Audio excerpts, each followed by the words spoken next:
Gentlemen, ladies, haters, amateur legal experts, we are back to talk about two issues in the hobby. First, disastrous ruling in a California courtroom. They have decided to still not allow PSA to return cards in the PSA Marx Cards group submission scandal. These are like close to 50,000 cards that are being locked up by a California bankruptcy judge. So what has happened? Again, if you remember, Marx Cards is the Southern California hobby shop that was essentially running a PSA group submission scandal. They would take in cards and money from collectors, submit those cards over to PSA, but not pay PSA yet. Well, they got 50,000 cards and over $1 million in debt over at PSA. Marx Cards had to declare bankruptcy in January, despite doing $4 million in business last year. And so what has happened is we have about 50,000 cards that are owed to collectors that submitted cards to Marx Cards, and these cards are being locked up by a California bankruptcy judge. Well, why is that? Two reasons. One, it's, me and you guys talking here as card experts can really, we know what PSA and BGS and HGA and da-da-da-da, and what's a group submission and what's premium and what's economy service. Go try to explain that to a judge and go really try to establish ownership of these cards to a judge in a bankruptcy hearing. It gets a little complicated, really, for two reasons. One, because Marx Cards use Instagram DMs as its accounting process, and that's a disaster because, again, you walk into a California courtroom and you really don't have, hard receipts and order numbers. You're using Instagram DMs and a spreadsheet that you concocted together, just a couple months ago. That's a huge problem. Other huge problem you have is not only was Marx Cards running a PSA group submission Ponzi scheme to make money, he was also taking out loans. And so you have banks like Chase that are owed money, tens of thousands of dollars. Marx Cards owes these banks tens of thousands of dollars, and these banks look around and sees that there's these 50,000 valuable cards and wants to know for sure that Marx Cards doesn't own these cards. Because you can imagine, if you declared bankruptcy and you could just say, oh, okay, my Tesla and my house and my valuable baseball card collection, those all belong to my grandma.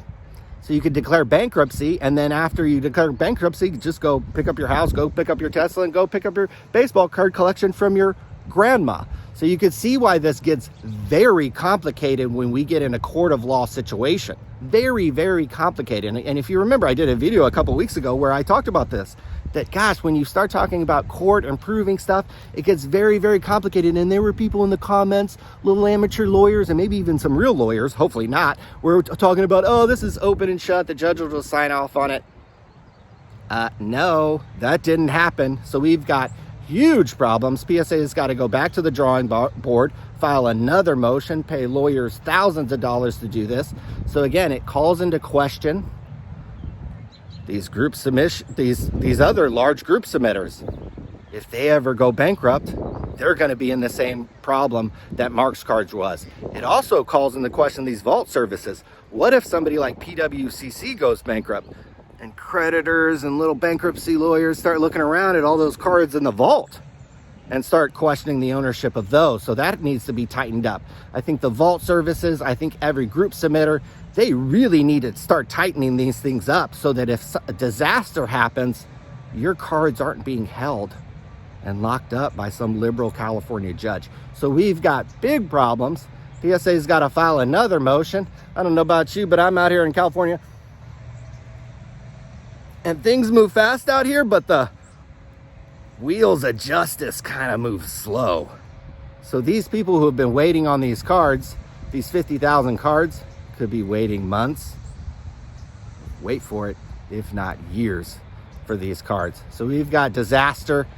And if any of these banks like Chase start saying, hey, I think these 50,000 cards are actually Marx Cards, we could be locked into litigation for a long, long time. So thanks, influencers who promoted Marx Cards. You know who you are, and you haven't been back in several months since your little I'm sorry videos. Haven't seen you guys. Maybe it's time to do another video. Let people know what's going on and some of the dangers going out there in the hobby. Probably won't see you. Last thing, just a quick topic, just kind of a quick warning shot to all you kind of small and medium-sized businesses out there, all you little hobby shops and stuff, and think that, Josh Luber and Fanatics will maybe throw you a bone and you guys will become boys and become partners and so on and so forth.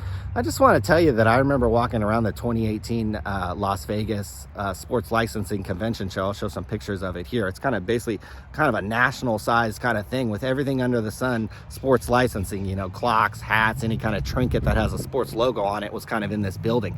And the elephant in the room is that all these small and medium-sized businesses hate Fanatics because they lock up all the exclusives. The only way to break in as a smaller or medium-sized business is kind of weasel your way into like a smaller school, even than like ASU. You got to go to like these really tiny colleges that Fanatics has it locked up to an exclusive and kind of wiggle your way in some way to the apparel or kind of whatever you're trying to make in the sports licensing world. So I just kind of want to send a warning shot to you guys out there of what's happening. Fanatics is coming in, gobbling up all the licenses and all the things in the sports card world. And, you know, if you have kind of a place in this, I would be worried that they're gunning for you, they're gunning for your business, and that you're going to kind of be on the outside looking in, that you're not important enough, and that you wouldn't generate enough revenue for them to even really care.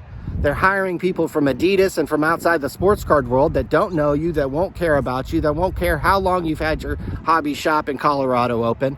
So if you're out there as a hobby shop group breaker and you've relied kind of on a relationship business, either with a distributor or a direct relationship with Panini and Topps, I would be terrified because the next couple of years could be, you know, really bad for you. You could see your margin shrink.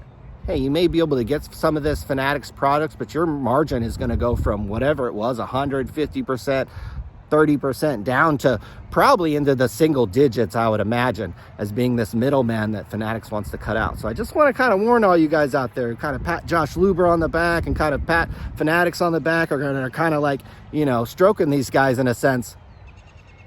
Just warn you, I've walked around a building in a Fanatics, you know, the business that Fanatics really is known for. Everybody hates those guys. So in a couple years, you know, you might see videos and influencers and people around the hobby that have business. Their tune about Fanatics and Josh Luber and Michael Rubin might really change. It's not right now, but you come back in 6 months, a year, 2 years, 3 years, certainly 4 or 5 years, and the grumpy card community will be all over Fanatics, I guarantee you. See you guys later.